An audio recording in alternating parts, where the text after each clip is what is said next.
నెల్లూరు జిల్లా కోవూరు మండలం కోవూరు గ్రామ పంచాయతీ ఆఫీస్ నందు జరిగిన స్వచ్ఛతా హీ సేవా కార్యక్రమంలో కోవూరు నియోజకవర్గ శాసనసభ్యురాలు వేమిరెడ్డి ప్రశాంత్ రెడ్డి పాల్గొన్నారు. స్వచ్ఛతా హీ సేవా కార్యక్రమంలో భాగంగా పారిశుద్ధ్య కార్మికులకు ప్రత్యేకించి వైద్య పరీక్షలు నిర్వహించారు. ప్రశాంత్ రెడ్డి మాట్లాడుతూ పారిశుద్ధ్య కార్మికుల సేవలు మరువలేనివని, వారు చెత్తలో పనిచేస్తూ మన ఆరోగ్యాన్ని కాపాడుతున్నారని, అందువలన వారికి ఎటువంటి బ్యాక్టీరియా వైరస్లు దరిచేరనివ్వకుండా చూసేందుకు ఈ వైద్య సేవలు నిర్వహిస్తున్నామని, కార్మికుల కొరకు కేంద్ర మరియు రాష్ట్ర ప్రభుత్వాల సహకారంతోనే ఇటువంటి మెడికల్ క్యాంపులు నిర్వహించడం జరుగుతుందని వెల్లడించారు. ప్రత్యేకించి పారిశుద్ధ్య కార్మికులకు వారు చేస్తున్న సేవలకు అనుగుణంగా తన కృతజ్ఞతలు తెలిపారు.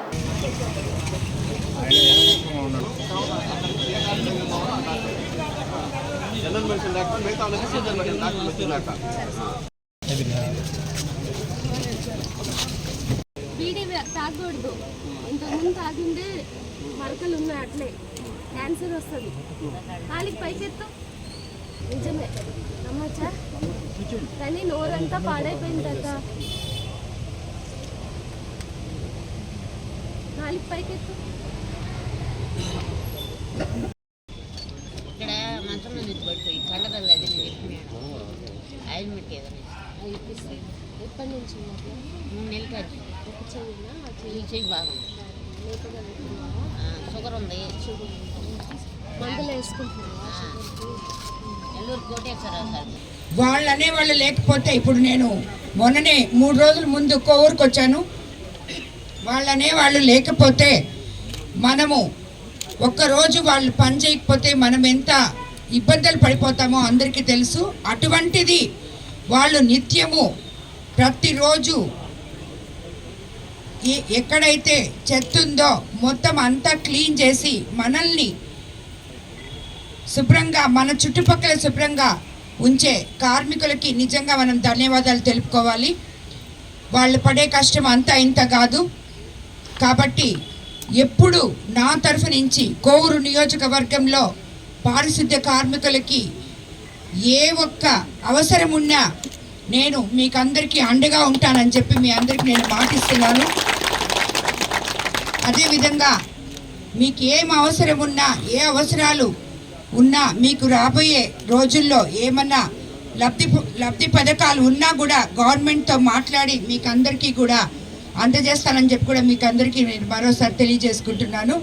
కాబట్టి ప్రతి ఒక్కరు కూడా ఇప్పుడు ఈరోజు ఎంతో గొప్పగా హెల్త్ క్యాంపు ఏర్పాటు చేశాం. ఈ హెల్త్ క్యాంప్ ఈ కోవూరు నియోజకవర్గంలో ఈరోజు ఈ హెల్త్ క్యాంపు పారిశుద్ధ్య కార్మికుల కోసం ప్రత్యేకంగా ఏర్పాటు చేయడం జరిగింది.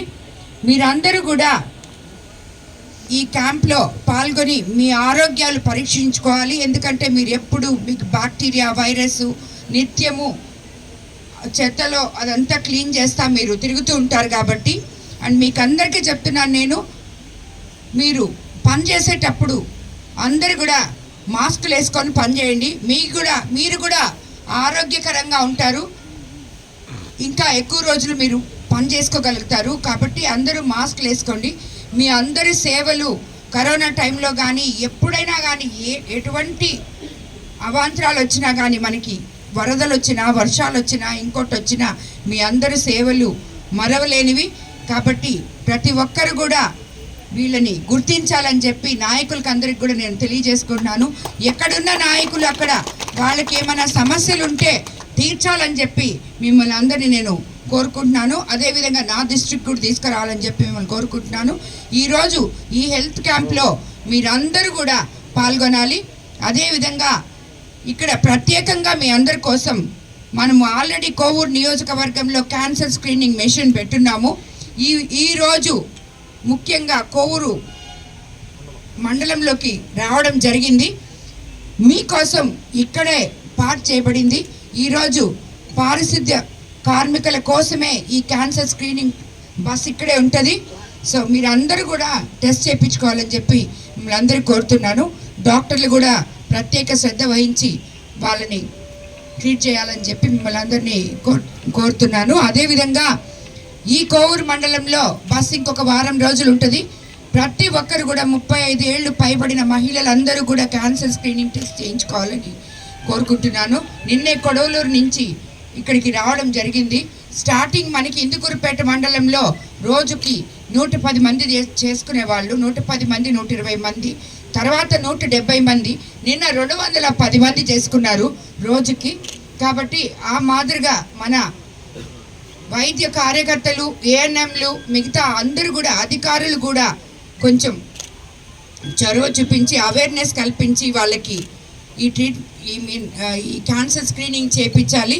ఎందుకంటే వాళ్ళందరూ బయట పోయి చేసుకోవాలంటే అది కనీసం ఆ టెస్ట్లు 25,000 దాకా అవుతాయి. అది కాకుండా ఎవరు కూడా ఇది కేవలం స్క్రీనింగ్ టెస్ట్, క్యాన్సర్ ఉండిపోక్కర్లేదు. మనకి రాబోయే 10 రోజుల్లో 10 సంవత్సరాల్లో క్యాన్సర్ వస్తుందన్నా కూడా ఇప్పుడే తెలుస్తుంది. జాగ్రత్తలు చెప్తారు డాక్టర్లు. అలాంటివి ఏమన్నా సిమ్టమ్స్ ఉంటే దానికి వాళ్ళు వైద్యం కూడా అందజేస్తారు. అదంతా కూడా తిరుపతి స్విమ్స్లో ఫ్రీగానే మీకు మొత్తం అన్నీ చేస్తారు. కాబట్టి అందరూ ఈ హెల్త్ క్యాంపుల్ని సద్వినియోగం చేసుకోవాలని చెప్పి మిమ్మల్ని అందరినీ కోరుతున్నాను.